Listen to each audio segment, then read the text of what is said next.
क्योंकि वो वचनों में है, वचनों की ही भक्ति होती है। रूहानियत में, सूफियत में क्या नजारा मिलता है। यकीन मानो आज भी हमें लंगर जरूर हम खाते हैं। और आजकल तो सतब्रह्मचारी गुरुब्रह्मचारियों का लंगर अलग से भी बनता है, वो भी खाते हैं। और कल परसों उनमें चावल जो थे वो घी वाले बनाए हुए थे।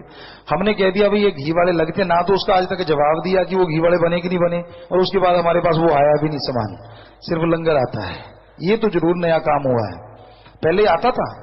पर जब हमने बता दिया कि ये तो घी वाले चावल थे भाई, और हमने तो वचन किए चावल उबाल के उनका पानी निकाल के अगर खाने तो वो खा लो चावल, तो वो कोई गलत नहीं है। लेकिन सब्जी में भी हमने देखा, आप कोई भी सब्जी है उसको एक प्लेट में उसकी तरी जो होती है, रस जो होता है सब्जी का, उसको निकालो उंगली से ऐसे डाल दो प्लेट में, तो जो मसाला है वो बीच में रह जाएगा। और घी अगर तेल डाला है तो वो साइड में चला जाएगा। तो हमने देखा उसमें भी घी था और खाए जा रहे हैं। कोई बता नहीं रहा है कि पिताजी हमारे पास तला आ रहा है। कहते नहीं, बढ़िया है, खाओ खाओ, पेट पधाओ, चारपाई पे फिर लेटे लेटे चिल्लाओ। और क्या हो सकता है, जब वचनों से बाहर जाएंगे तो फिर ऐसा ही होता है ना। हम कोई बद्दुआ थोड़ी ना दे रहे हैं, लेकिन सच तो सच है। तो ऐसी चीजें अजीबोगरीब हैं। हालांकि हमने जुम्मेवार से पूछा, जो आश्रम के चेयरपर्सन, उनसे पूछा था कि भाई ये चावल है हमें बताना जरूर। वो तीसरा दिन हो गया, चौथा, अभी तक नहीं बताया कि वो वाकई घी क्यों था उसमें और किसने डाला था। क्योंकि सबके चटकारू राम है, सारे खा के राजी हैं कि यार पिताजी को बताएंगे तो चला जाएगा, हमें कोई फर्क पड़ने वाला नहीं, खाते रहो, लेकिन फर्क आपको जब पड़ेगा तो फिर आप चिल्लाओगे। तो लंगर जैसी नियामत कहीं भी नहीं है। ये हमने अजमाया, आज भी खाते हैं। हालांकि सारा नहीं, बच्चे और भी सब्जियां बनाते, बेटियां वो भी बना लेते हैं, नहीं पापा खानी खाते हैं। लेकिन जो लंगर में मजा आता है, हम आधा खाएं चाहे आधे से भी आधा, लेकिन खाते जरूर हैं। वो अपने आप में एक अलग ही नजारा होता है, एक अलग ही खुशी होती है, एक अलग ही मजा होता है।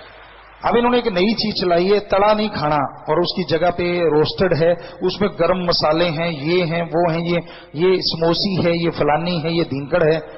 ये इतना पगलाए हुए हैं कि वो चीजें खाने में मजा है। और मस्ताना जी का लंगर, वो इनको लगता है कि घास फूस। अरे वो हरि रस है सतगुरु मौला के वचनों में जो आपको मिलता है। सो आप खड़े क्यों हो गए भाई? मत खाना, बस माफी की तो क्या है, आप मत खाना, इतना ही अपने आप से वायदा कर लो, यही काफी। इधर वाले तो खाते नहीं शायद, इसलिए बैठे हैं, ये खाते हैं। अच्छा आप भी खाते हो? अच्छा, हमने तो खड़े किया नहीं भाई, कल को कह दो हमारी बेइज्जती करवा दी। हमने नहीं कहा आपको खड़े हो, कोई पता नहीं इनका, ये भी नहीं पता कब कहते हमें तो खड़ा कर लिया था जी संगत के सामने। हमने नहीं खड़ा किया भाई आपको, आप अपनी मर्जी से हो, संगत गवाह है। और फिर भी अच्छे हो, अगर खड़े हुए हो तो आपको कोई थोड़ी बहुत जमीर जागा है, शायद आप बच जाओ अपने कर्मों को झेलने से, वरना तो फिर कर्म तड़ा तड़ा पड़ रही है ना, लग रहा है ना पता। सो अच्छा है अगर बदल जाओ भाई, और मस्ताना जी की वो दी हुई नियामतें खाओ, और ना तेजाब बने ना कुछ। और हकीकत है ये, कई बार बच्चे मानते नहीं, वो चीजें लेते हैं तो थोड़ा तेजाब बनता है, और जब लंगर खा लेते हैं मतलब ही नहीं, तेजाब भी खत्म हो जाता है। तो ये हकीकत है, आप भी खाया होगा, साथ संगत ने गवाह होगी, जब लंगर खाते कैसा मजा आता है, एक अलग ही आनंद, एक अलग ही लज्जत जी। तो आगे से ना खाना, नारा लगा के बैठ जाओ, हमने तो आपको बताना है।